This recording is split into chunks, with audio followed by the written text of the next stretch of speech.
نویت سنت الاعتکاف۔ آج 27ویں شب ہے اور ہمارے اسلاف اس مبارک رات کو بطور شب قدر مناتے آ رہے ہیں۔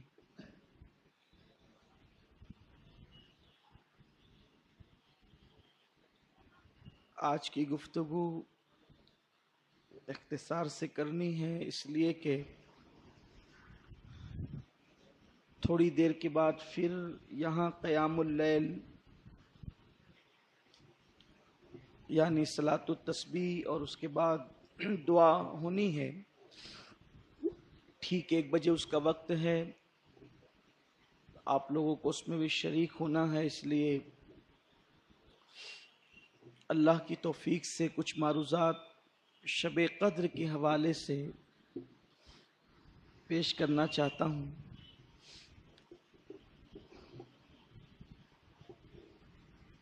شب قدر کے ثبوت کے لیے قرآن مقدس میں پوری ایک سورت موجود ہے جسے سورہ قدر کے نام سے جانا اور پہچانا جاتا ہے۔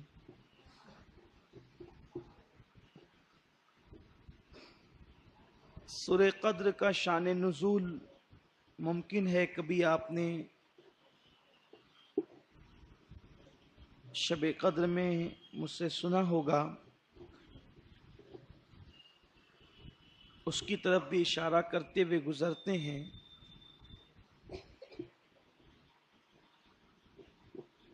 کہ ایک دن اللہ کے حبیب صلی اللہ علیہ وآلہ وسلم نے بنی اسرائیل کے ایک عبادت گزار بندے کا تذکرہ کیا کہ اس نے بہت طویل عرصے تک روزے رکھے، عبادتیں کی، جہاد کیا،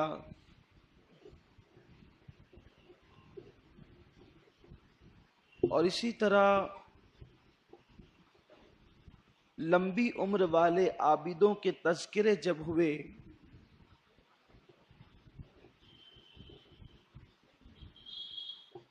حضور علیہ السلام نے خود کیا صحابہ کے سامنے، پھر صحابہ نے ایک سوال کر دیا کہ یا رسول اللہ صلی اللہ تعالی علیہ وسلم کے ان لوگوں کی عمریں اتنی لمبی لمبی، کوئی 500 سال، کوئی اتنے سال، کوئی اتنے سال، اور ہم لوگوں کی عمر طبعی 60-70 سال ہوتی ہے، تو ہم کیوں کر ان کی نیکیوں کے برابر پہنچ سکیں گے؟ حضور علیہ السلام نے یہ بات سنی اور امت کے حوالے سے سرکار علیہ السلام ایک سوچ میں پڑ گئے اور اپنے سر انور کو حضور نے جھکا لیا۔ محبوب کی پریشانی یا محبوب کی بے چینی مشیت کو کب دیکھی جانی تھی؟ تو اللہ نے بلبل سدرا کو سورہ قدر لے کر کے بھیج دیا اور فرمایا کہ انا انزلناہ فی لیلۃ القدر وما ادراک ما لیلۃ القدر، کہ یہ جو قرآن ہے ہم نے شب قدر میں نازل کیا، اور تم نے کیا جانا کہ یہ لیلۃ القدر کیا ہے؟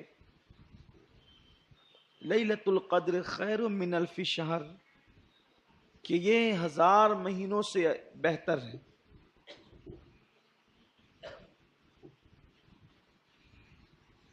یعنی اس رات میں کوئی بندہ عبادت کر لے تو اس کو 1000 مہینوں سے زیادہ عبادت کرنے کا ثواب مل جاتا ہے۔ حیرت اس بات پر ہے کہ سوال عمر کے متعلق ہوا تھا، عمر بڑھا دی جاتی، شب قدر کیوں دی گئی؟ تو صحابہ کو جو عمر کے متعلق سوال تھا وہ نیکی کی حرص کی بنیاد پر تھا کہ ان کی نیکیاں سینکڑوں سال کی ہوگی اور ہماری عمر تو 60-70 ہی سال ہوتی ہے۔ تو اللہ تبارک و تعالیٰ نے ایک رات ایسی دے دی جو 80-85 سال سے بہتر ہے، یعنی اس میں اگر کوئی عبادت کر لے تو اس کو اللہ 80 سال سے زیادہ عبادت کا ثواب عطا فرماتا۔ عمر نہیں بڑھائی، ایک رات ہی 80 سال سے بہتر عطا کر دی۔ اس میں مفسرین فرماتے ہیں کہ حکمت یہ ہے کہ جن لوگوں کی عمر 500 سال ہوئی ہے، 700 سال ہوئی ہے، اگر انہوں نے عبادتیں کی ہے تو ان کے کچھ گناہ بھی ہوں گے، اور اگر ہماری زندگیاں بھی 500-500 سال ہوتی تو 60-70 سال میں ہم جو گل کھلا رہے ہیں وہ ہمیں معلوم ہے، آپ بھی جانتے ہیں اپنے اعمال اور ہم بھی جانتے ہیں۔ تو 60-70 سال کی عمر میں جو گناہ کر رہے ہیں، اگر 500-400 سال کی عمریں ملتی تو خدا جانے کیا کرتے۔ تو اللہ کو چونکہ محبوب سے پیار ہے، تو پیار جو محبوب سے ہے تو محبوب کی امت سے بھی پیار ہے، تو زندگی نہیں بڑھائی، ایک رات 80 سال سے بہتر اور افضل عطا کر دی تاکہ تمہیں نیکی چاہیے نا، تو 500 سال 1000 سال جینے والا دوسرے نبی کا امتی محشر میں جو نیکی لے کر نہیں آئے گا، وہ میرے محبوب کا 60 اور 70 سالہ عمر والا امتی وہ نیکیاں لے کر کے آئے گا، کیونکہ ایک رات جو ان کو 80 سال سے بہتر مل گئی ہے۔ اس لیے اللہ نے عمر بڑھانے کی، اچھا اگر عمر مل جاتی اتنی تو پھر اس میں سونا بھی ہے، کاروبار بھی ہے۔ اللہ کا کتنا کرم کہ ایک رات ہی 80 سال سے بہتر دے دی کہ اس رات نہ سونا، اگر 80 سال عبادت گزار بننا چاہتے تو اس رات نہ سونا جو رات لیلۃ القدر ہے، اس میں پھر جاگتے ہی رہنا، پھر اس میں کوئی کام بھی نہیں کرنا، صرف عبادت کرنا۔ حدیث پاک میں آیا ہے کہ اللہ کے رسول صلی اللہ علیہ وسلم صحابہ سے کہتے تھے کہ پھر اس رات کھانا بھی مت کھاؤ، جتنا ٹائم کھانے میں جائے گا اتنا وقت بھی عبادت میں گزار۔ آقا علیہ السلام فرماتے تھے کہ افطار دودھ سے کر لو تاکہ کچھ طاقت تمہارے اندر رہے، اور رات کا کھانا اور سحری ایک ساتھ کر لینا، یعنی پھر مؤخر کر دو، اس رات کھانے کو بھی مؤخر کر دو، تاخیر کر دو، اس میں سحری اور عشائیہ دونوں ایک ساتھ کر لینا تاکہ یہ ٹائم بچ جائے۔ ام المومنین اما عائشہ صدیقہ فرماتی ہے حضور اس رات تہبند اتنا کس کے باندھتے تھے۔ میں نے پوچھا حضور اتنا کس کے تہبند باندھتے ہیں؟ تو فرماتے ہیں عائشہ عبادت کے لیے کمر کس رہے ہیں۔ جب ٹائٹ کوئی چیز کمر میں باندھی جائے تو پیٹھ سیدھی ہوتی ہے اور اس میں کھڑے رہنے کے اندر جو ہے وہ انسان کو مدد ملتی ہے۔ تو ایک تو عرفن ہے کمر کسنا اور ایک تو حقیقتاً ہے، یہ کہتے ہیں نا کہ میں نے فلاں کام کے لیے کمر کس لی ہے، یعنی اب یہ کام کر کے ہی رہوں گا۔ تو اللہ کے رسول صلی اللہ علیہ وسلم اس رات عبادت کے لیے کمر کستے تھے۔ یوں تو ان کی ہر رات ہی عبادت میں گزرتی تھی، ہر رات عبادت میں، بلکہ اللہ فرماتا ہے، ابھی آپ نے سنا نا، یا ایھا المزمل قم اللیل الا قلیلا، اے میرے محبوب، اے جھرمٹ مارنے والے پیغمبر، آپ پوری رات عبادت نہ کیا کریں، کچھ سو بھی جایا کریں۔ یعنی جس کی عبادتوں کو دیکھ کر خدا فرماتا ہے کچھ آرام بھی کر لیا کریں، تھوڑا کچھ آرام بھی کر لیا کریں۔ عبادت کا اتنا ذوق تھا، لیکن اتنی عبادت کرنے والے رسول شب قدر میں اور زیادہ کرتے تھے. فرماتی تھی اماں عائشہ کہ حضور علیہ السلام سال بھر جتنی عبادت کرتے تھے اس سے زیادہ کثرت کے ساتھ میرے آقا شب قدر میں عبادت کرتے. تو شب قدر کے متعلق اختلاف ہے کہ یہ ہوتی کب ہے. کچھ لوگوں نے کہا کہ یہ 23ویں تاریخ کو ہوتی، اس لیے بعض صحابہ 23 کو عبادت کرتے تھے. کچھ نے کہا کہ وہ 25 کو ہوتی ہے، کچھ نے کہا کہ وہ 27 کو ہوتی ہے، کچھ نے کہا کہ 29 کو ہوتی ہے، کچھ نے کہا کہ یہ آخری عشرے کی کسی بھی رات میں ہوتی ہے، یا 21 کو ہوگی یا 22 کو ہوگی یا 23 کو ہوگی یا 24 کو یا 25 کو، 26 کو، 27 کو، 29 کو، کبھی بھی ہو. کچھ لوگوں نے کہا کہ نہیں، صرف یہ آخری عشرے میں 5 طاق راتوں میں ہوتی ہے، 21، 23، 25، 27، 29. اور بعض لوگ کہتے ہیں کہ وہ 27 ہی کو ہوتی ہے. وہ کچھ دلیل پیش کرتے ہیں. ایک دلیل تو یہ حدیث پاک ہے کہ اللہ کے حبیب صلی اللہ علیہ وآلہ وسلم نے 21ویں شب چھوڑ دی. 23ویں کو حضور صحابہ کے ساتھ مسجد میں قیام کے لیے، چونکہ معتکف تو رہتے ہی تھے، قیام کے لیے کھڑے ہوئے اور تھوڑی دیر عبادت کی ہوگی کہ فرمایا کہ جس رات کو تم تلاش کر رہے ہو وہ آج نہیں ہے، وہ اس کے بعد آئے گی.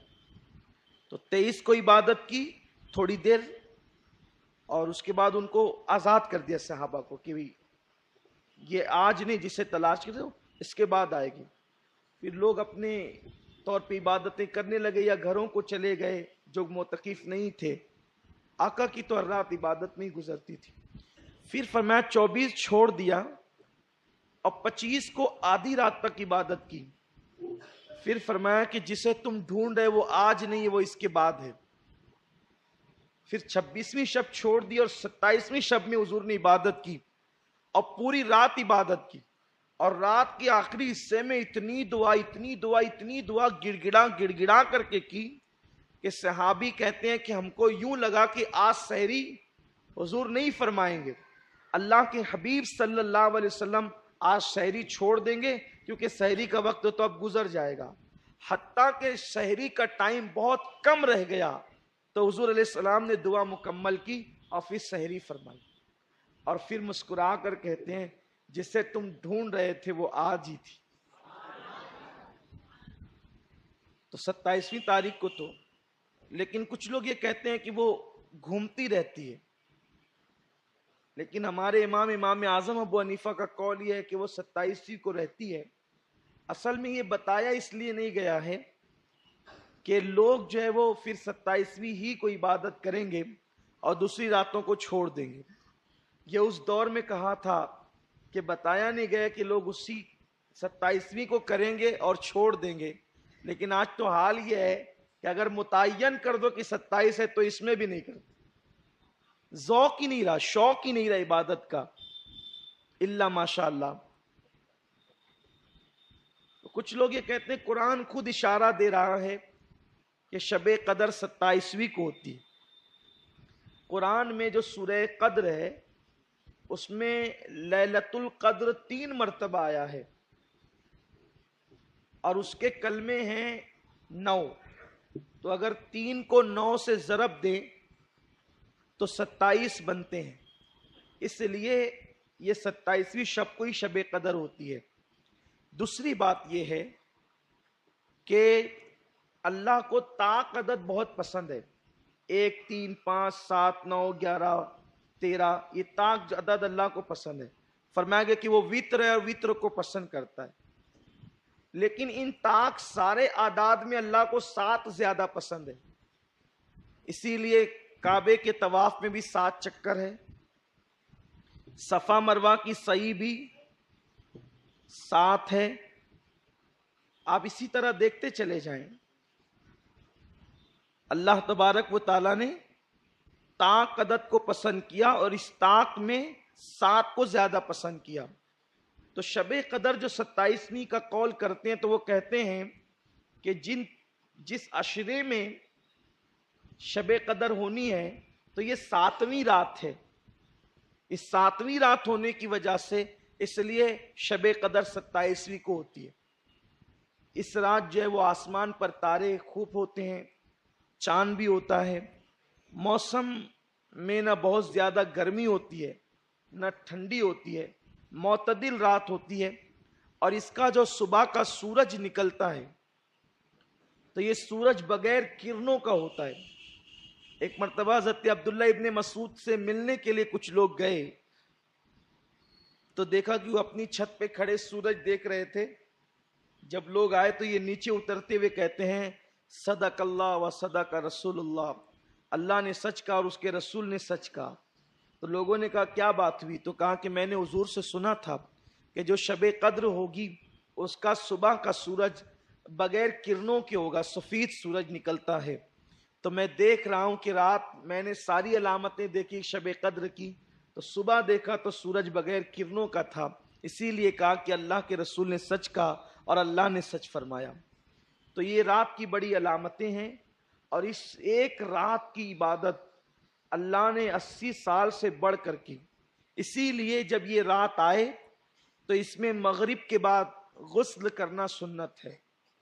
بعد مغرب حضور علیہ السلام کا معمول ہے کہ اللہ کے حبیب صلی اللہ علیہ وسلم بعد مغرب غسل فرماتے تھے. اس کے بعد آقا کریم صلی اللہ علیہ وسلم مسجد میں عبادت کرنا اس رات کو پسند کرتے تھے. گھر میں بھی کر سکتے ہیں، لیکن بلکہ صحابہ کرام تو شب قدر میں نئے لباس کا اہتمام کرتے تھے، نئے کپڑے وہ پہنتے تھے شب قدر میں.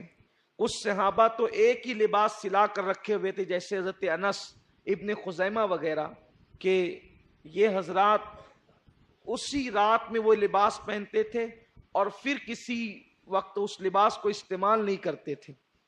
آقا کریم صلی اللہ علیہ وسلم سے پوچھا گیا کہ یا رسول اللہ، اگر ہم شب قدر پائیں تو اس میں سب سے زیادہ کون سی عبادت کریں؟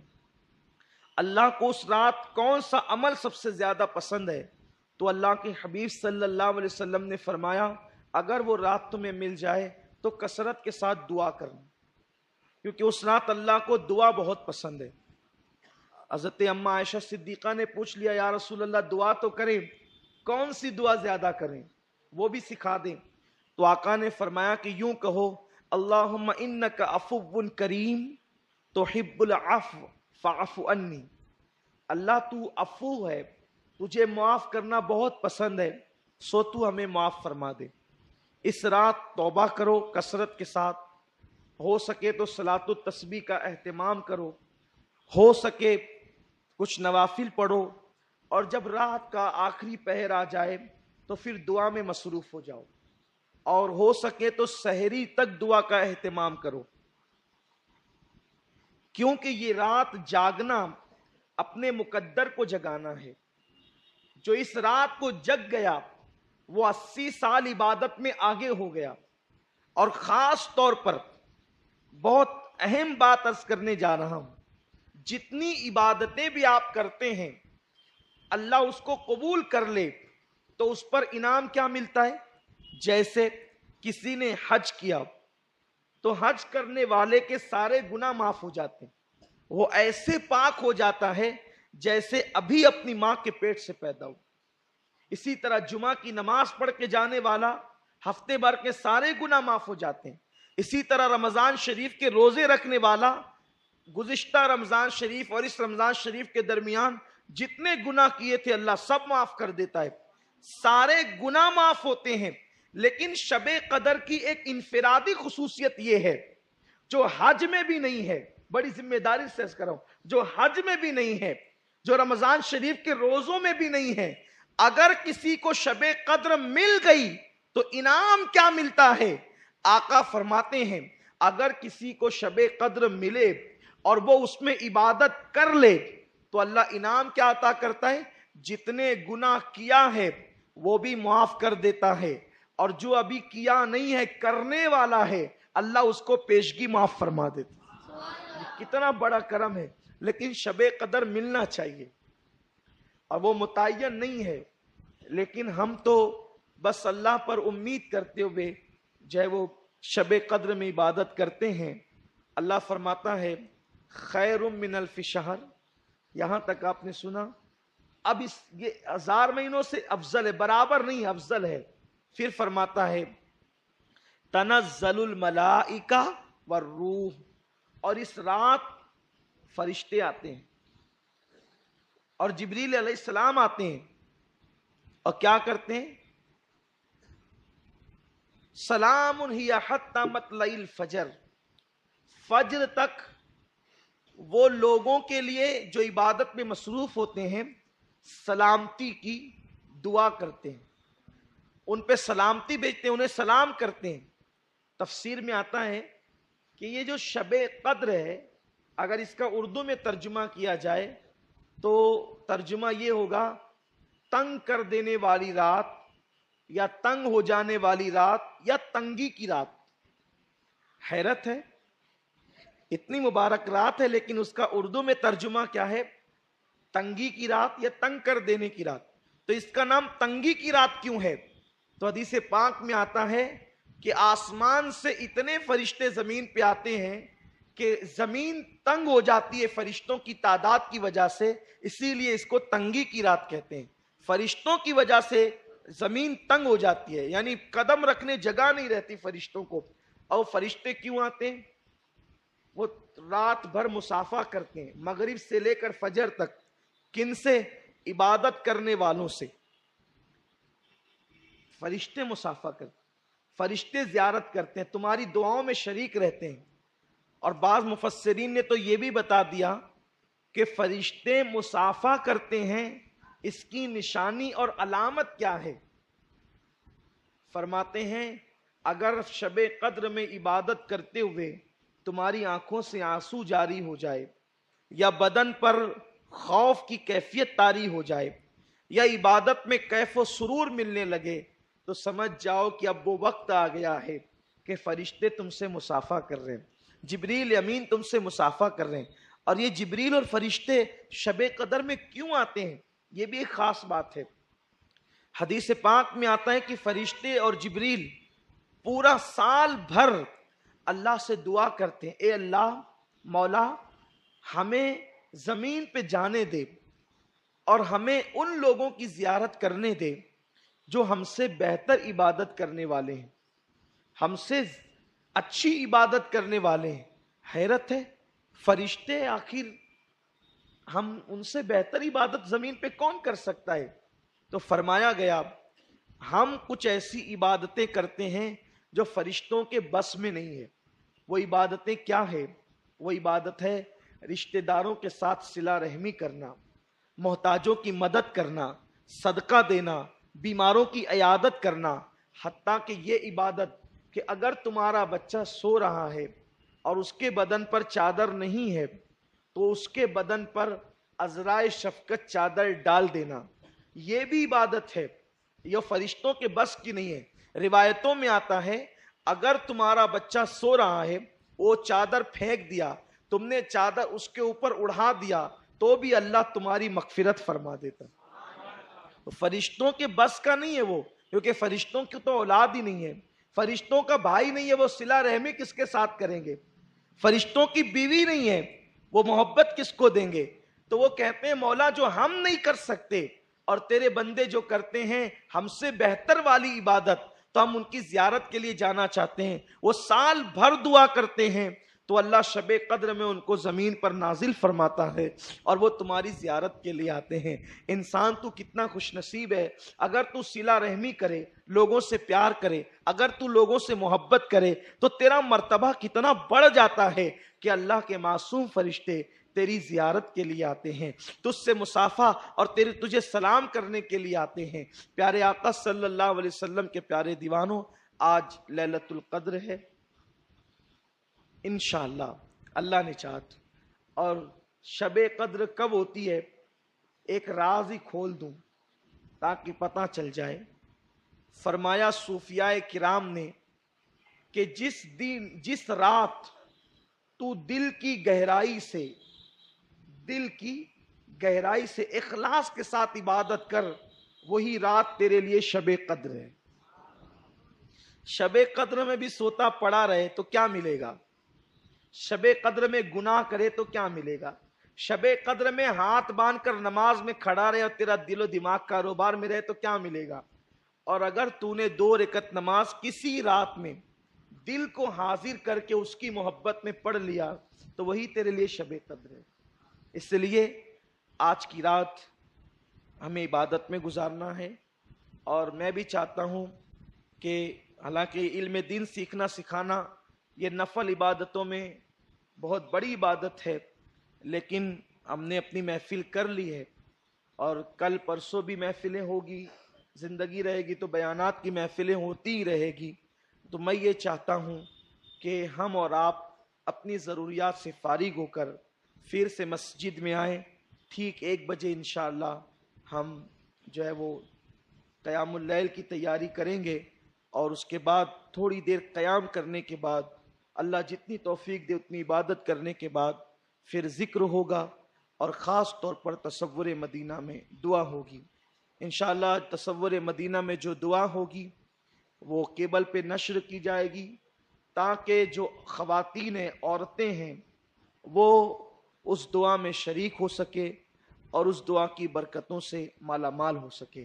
اللہ تعالیٰ مجھے آپ سب کو شب قدر کی برکتوں سے مالا مال فرمائے، اور اللہ تعالیٰ ہمیں پوری رات کثرت کے ساتھ عبادت کرنے کی توفیق عطا فرمائے۔ اپنی اپنی دعائیں بھی کریں، کچھ تلاوت بھی کر لیں، اور پھر اگر کوئی ضرورت ہو تو اس سے فارغ بھی ہو لیں، اور جلدی سے مسجد میں آ جائیں تاکہ ہم وقت مقررہ پر ساری عبادتیں کر سکیں۔ کیونکہ شب برات اور شب قدر میں فرق یہ ہوتا ہے کہ شب برات میں نفل روزہ ہوتا ہے، کوئی رکھتا ہے کوئی نہیں رکھتا، اور پانی بھی پی لیا تو سحری ہو گئی، لیکن یہاں اعتکاف والوں کا بھی ہمیں خیال کرنا ہوتا ہے، تو ہمیں 3 بجے سے پہلے پہلے اپنی محفل ختم ہی کرنی پڑے گی تاکہ اعتکاف والے سحری کر لیں، اور ہم لوگ بھی اپنے اپنے گھروں کو سحری سے پہلے پہلے پہنچ سکے۔ تو یہ اعلان ہے، جو لوگ سن رہے ہیں، جو نہیں ہیں، 1 بجے کا ٹائم ہے، وہ بھی مسجد میں آ سکتے ہیں، جو موجود ہے وہ ضروریات سے فارغ ہو کر مسجد میں آ جائیں۔ الفاتحہ الی حضرت النبی الکریم علیہ افضل الصلاۃ و اکمل التسلیم۔